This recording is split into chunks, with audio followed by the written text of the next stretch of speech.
Hello everyone, आप सबका एक बार फिर से स्वागत है मेरे यूट्यूब चैनल में। आई होप आप सब लोग बहुत अच्छे होंगे। तो जैसे कि आप लोग थंबनेल से समझ गए होंगे कि आज की जो वीडियो है वो है नेहा राणा के बारे में और उसके साथ ही उनके ससुराल वाली फैमिली के बारे में। तो आपने ये देखा ही है कि जो मनीष राणा है, जो कि नेहा जी के हस्बैंड है, तो उनका एक्सीडेंट हुआ था और उनको काफ़ी जगह चोटें भी आई थी। तो इसके बाद जो उनके बुआ के बेटे अभिषेक हैं, तो वो मनीष को लेकर हॉस्पिटल गए थे और उन्होंने पहले दिन से ही, जब से वो एडमिट हुए थे हॉस्पिटल में, तो स्टार्टिंग डे से ही उनके भाई अभिषेक ने ब्लॉग बनाया था और ब्लॉग में ये भी रिवील किया कि वो कौन से गाँव के हॉस्पिटल में एडमिट है और उस गाँव में सिर्फ एक हॉस्पिटल है, ये कहना था अभिषेक का। तो उसके बाद जो नेहा राणा है, तो भाई उनके कोई भी ब्लॉग नहीं आ रहे थे 2 या 3 दिन से, जब से जो उनके हस्बैंड मनीष राणा है वो हॉस्पिटल में एडमिट थे। तो नेहा का एक भी ब्लॉग नहीं आया। तो भाई ऑडियंस को यही लग रहा था कि हो सकता है कि जो नेहा राणा है वो अपने हस्बैंड मनीष से मिलने हॉस्पिटल गई हों। और सबसे बड़ी बात तो ये है कि जैसे जो नेहा राणा है ना, वो हमेशा ये बोलते रहती हैं कि मुझे अपने हस्बैंड के साथ रहना है, मुझे उनको डाइवोर्स नहीं देना है। तो इसका मतलब तो ऑडियंस यही समझेगी ना कि जो नेहा राणा है वो मनीष से मिलने गई हो सकती हैं, इस वजह से उनके ब्लॉग नहीं आ रहे होंगे।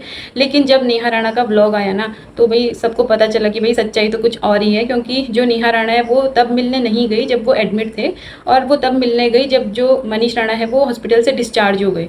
तो और एक साइड से वो बोल रही हैं कि भाई मैंने अपने रिलेशनशिप को बचाने के लिए 100% एफर्ट दिए हैं। तो मुझे नेहा जी से ये पूछना है कि भाई 100% एफर्ट तो वो होते हैं ना जब आप स्टार्टिंग डे से ही उनसे मिलने की कोशिश करती है अपने हस्बैंड से। तो उसके बाद ही सभी बोलते कि भाई आप 100% अपना दे रही हो, जब आपने उनसे मिलने की कोशिश ही नहीं करी और आप तब हॉस्पिटल जा रही हो जब वो डिस्चार्ज हो गए। तो इसका मतलब तो ये बोल ही नहीं सकते कि भाई आपने रिलेशनशिप को बचाने के लिए अपने 100% एफर्ट दे रखे हैं। और इसके साथ ही जो मनीष जी की वाइफ है ना, तो वो हमेशा अपने ससुराल वालों पे एलिगेशन लगाते रहती हैं कि ये लोग घमंडी हैं, ये लोग ये नहीं चाहते कि मैं इनके घर में वापस आऊँ।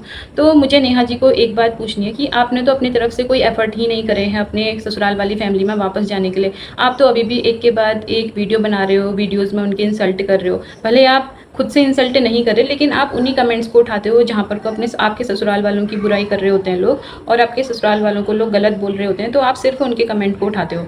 और जहाँ पर को आपकी तारीफ़ें हो रही होती हैं और आप उन कमेंट्स के बारे में बात करते हो। अगर आप थोड़ा सा भी अपने ससुराल वालों के बारे में सोचते या फिर उनके साथ आप एडजस्ट करना चाहते ना, तो आप उन कमेंट्स को कभी नहीं उठाते जहाँ पर को आपके ससुराल वालों की इंसल्ट हो रही होती। क्योंकि भाई वो तो आपका ही घर है ना, अब आप शादी करके उस घर में चले गए हो, तो भाई आप उस घर की बहू हो, तो आपका क्या फ़र्ज़ बनता है कि आप अपने ससुराल वालों की इज्जत करो, और जहाँ पर को उनकी बुराई होती है तो वहाँ पर को आप ये कोशिश करो कि लोग उनके बारे में कुछ गलत ना बोलें, क्योंकि आपको फाइनली जाना तो उसी घर में है। लेकिन आप तो इसका उल्टा ही कर रहे हो। आप तो भाई ऐसे काम कर रहे हो जैसे एक दुश्मन करता है, जैसे एक दुश्मन होता है ना, वो अपने दुश्मन की बुराई करता है, जगह जगह उनकी बदनामी करता है।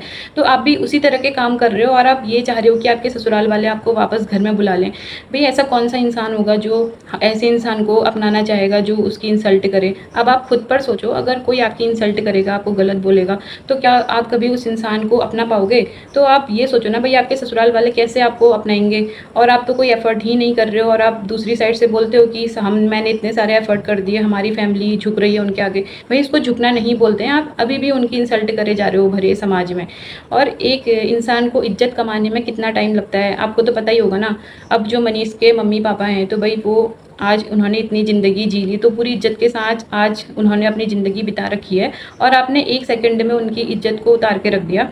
तो उसके बाद वो क्या चाहेंगे आपसे? वो तो यही चाहेंगे ना भाई कि ऐसा इंसान हमसे दूर ही रहे जो बार बार हमारी इंसल्ट करता हो। और इसके बाद आप माफ़ी भी नहीं मांगते हो, और दूसरी साइड से आप ये एक्सपेक्ट करते हो कि जो आपके ससुराल वाले हैं आपको वापस बुला लें। और चलो हम ये मान भी लेते हैं कि आप अपने ससुराल वालों से नाराज़ हो, या फिर उनकी भी गलती हो सकती है, क्योंकि भाई घर के अंदर की बात तो हम जानते नहीं। लेकिन आप जिस तरह से बोलते हो कि मैंने मनीष के साथ 2.5 साल रिलेशनशिप में बिताए थे और उसके बाद आपने उनके साथ शादी करी, क्योंकि जो आपका रिलेशनशिप था वो 2.5 साल का था। तो भाई आपने तो अपने वाइफ होने का भी फ़र्ज़ आप नहीं निभा पाए। आप तो उनके साथ हॉस्पिटल में भी मिलने नहीं गए जब वो हॉस्पिटल में एडमिट थे। तो अगर आप अपने हस्बैंड से माफ़ी मांगते या फिर उनकी इस सिचुएशन में उनके साथ रहते ना, तो शायद उनके दिल में आप थोड़ी बहुत जगह तो बना ही लेते, और उसके बाद धीरे धीरे आप अपनी फैमिली वालों के दिल में भी जगह बना लेते। तो मुझे ये लगता है कि आप अभी भी अपने रिश्ते को बचाने की बजाय उसको तोड़ने पर लगे हुए हो, और जो थोड़ा बहुत आपके पास एक अच्छा चांस था इस रिश्ते को सुधारने का या फिर इस रिश्ते में आगे बढ़ने बढ़ने का, तो आपने अब वो भी गवा दिया है और आप बोल रहे हो कि जो मेरे ससुराल वाले हैं वो ये नहीं चाहते कि आप उनके घर में वापस जाओ। भाई आपके पास इतना अच्छा मौका था हॉस्पिटल में जाने का, आप ऐसी सिचुएशन में अपने हस्बैंड के साथ अगर रहते ना, उनकी देखभाल करते, उनकी केयर करते, तो शायद सारे गिले शिकवे वो भूल जाते और आपके साथ वो रिलेशनशिप में आगे बढ़ने की सोचते और आपको अपना लेते। और आप सोशल मीडिया पे उनकी इंसल्ट करते रहते हो बार बार।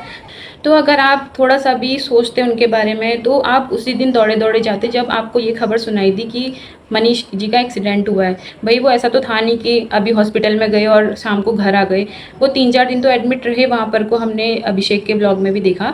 और आप बोल रहे हो कि मैंने 100% एफर्ट दिए मनीष से मिलने के लिए, और दूसरी साइड से आप बोलते हो कि उनके घर में ताला लगा है, वो लोग मुझे आने नहीं देते हैं।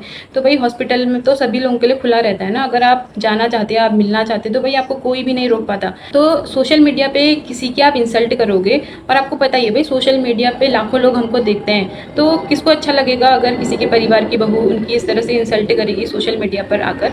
तो हमारे रिश्तेदारों के बीच में और समाज वालों के बीच में हमारी क्या इज्जत रह जाएगी। और उसके बाद आप बिना माफ़ी मांगे फिर से उन पर एक के बाद एक एलिगेशन लगाए जा रहे हो, और उसके बाद आप चाहते हो कि आपके ससुराल वाले आपके आगे झुकें। भाई कोई भी इंसान ऐसा नहीं होगा जिसकी आप इंसल्ट करो और वो बदले में आपको ये बोले कि भाई आप तो बहुत अच्छा काम कर रहे हो, आप तो हमारा नाम रोशन कर रहे हो।